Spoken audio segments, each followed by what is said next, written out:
আসসালামু আলাইকুম বন্ধুরা, কেমন আছো সবাই? কাছে দূরে যে যেখান থেকে আমার এই ভিডিওটি দেখছো সবাইকে শুভেচ্ছা। আজকে আমি বিরিয়ানি খিচুড়ি রান্না করেছি। আমি এই বিরিয়ানি খিচুড়িটা কিভাবে রান্না করি সেটাই আজকে তোমাদের সাথে শেয়ার করব। এই বিরিয়ানি খিচুড়িটা আমার বড় আপু রান্না করতো, তিনি অবশ্যই দুনিয়াতে আর নেই। এই বিরিয়ানি খিচুড়িটা খেতে খুবই মজা লাগে। এটি ভাতের চাল এবং পোলার চাল মিশিয়ে এই খিচুড়িটা তৈরি করা হয়। তো প্রথমে আমি নিয়ে নিলাম 1 কৌটা পোলার চাল এবং নিয়ে নিলাম সমপরিমাণ 1 কৌটা আমাদের ভাতের চাউল এবং নিয়ে নিলাম হাফ কাপ মসুর ডাউল এবং হাফ কাপ কালার ডাল। এই 2 রকম ডাউল দিয়ে এই বিরিয়ানি খিচুড়িটা রান্না করব। তো এর জন্য আমি নিয়ে নিয়েছি মাংসের সাথে যে তেলগুলো থাকে আমি সেটা কেটে কেটে আলাদা করে নিয়েছি। এরপরে পেঁয়াজ, কাঁচামরিচ এবং বেশ পরিমাণ রসুন কেটে নিয়েছি। এই খিচুড়িতে রসুন কিন্তু বেশি ভালো লাগে দিলে।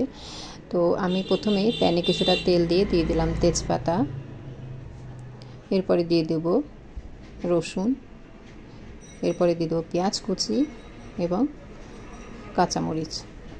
এটাকে আমি এখন হালকা ব্রাউন করে ভেজে নেব। এদিকে বিরিয়ানি খিচুড়ির চাল আর ডালটা আমি ধুয়ে পরিষ্কার করে পানি ঝরিয়ে নিয়েছি। এখানে আমার পেঁয়াজটা হালকা গোলাপি হয়ে গেছে। এখন আমি দিয়ে দিলাম আদা এবং কিছুটা পানি দিয়ে এটাকে পেঁয়াজটাকে একটু সিদ্ধ করে নেব। এরপরে দিয়ে দেব লবণ পরিমাণ মতো, শুকনো মরিচের গুঁড়া, সামান্য একটু হলুদের গুঁড়া দেব। এরপরে দিয়ে দেবো হাফ চা চামচ জিরার গুঁড়া এবং হাফ চা চামচ গোলমরিচের গুঁড়া দিয়ে এটাকে ভালো করে কষিয়ে নেব, কারণ আমি এই মাংসটা আগে রান্না করে নেব এই খিচুড়িতে দেওয়ার জন্য। তো এখন আমি মাংসগুলো দিয়ে দিলাম। জাস্ট এভাবে আমি এটাকে রান্না করে নেব। এটাকে রান্না করার সময় এটা যখন পানিটা বেশ পরিমাণ শুকিয়ে যাবে তখন আবার আমি আরেকটু গরম পানি দিয়ে এটাকে কষিয়ে প্রায় 2-3 বার করে কষিয়ে রান্না করে নেব। তাহলে খেতে কিন্তু খুব ভালো লাগবে কষানো হয়ে গেলে। তো কষানো হয়ে গেছে, এখন দিয়ে দিলাম আমি চাল আর ডালগুলো এখান দিয়ে দেব। এখন এই মাংসের ভিতরে চালটা ভালো করে ভেজে নেব। যে কোনো রান্নার স্বাদেই কিন্তু মাছ রান্না বলেন মাংস রান্না বলেন সেটা কষানো, মশলাটা কষানো জরুরি।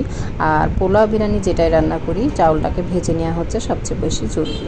তো আমার এই চালটা ভাজা হয়ে গেছে। এখন আমি ফুটন্ত গরম পানি দিয়ে দিলাম। আমি পাশের চুলাতে এই পানিটা গরম করে রেখেছিলাম। তো এখন এটাকে দিয়ে এখন আমি বাকি মশলাগুলো দিয়ে দেব। প্রথমে দিয়ে দেব লবণ, এরপরে দিয়ে দেবো সামান্য পরিমাণ টেস্টিং সল্ট এবং দিয়ে দেবো গরম মশলা গুঁড়া। আমি এই গরম মশলা গুঁড়াটাই বেশি ব্যবহার করি, কারণ আমার খিচুড়ি বা পোলার ভিতর যদি মশলাটা দাঁতের নিচে পড়ে তখন আমার খাওয়া কিন্তু একদমই নষ্ট হয়ে যায়। ওই জন্য আমি সবসময় গুঁড়াটা ব্যবহার করি। আর লবণ আমি মাংস রান্না করার সময় দিয়েছিলাম, তারপরে কিন্তু আমি পানি চেখে দেখে নিয়েছি যে আসলে লবণটা কেমন আছে। অবশ্যই এই সময়টা ভালো করে চেখে দেখে নিতে হবে। আমার বিরিয়ানির খিচুড়ি রান্নাটা শেষ। এখন আমি দিয়ে দিলাম সরিষার তেল, নামানোর আগে দিয়ে কিছুক্ষণ ঢেকে রেখে দেব। জাস্ট হয়ে গেল আমার বিরিয়ানি খিচুড়ি রান্নাটা।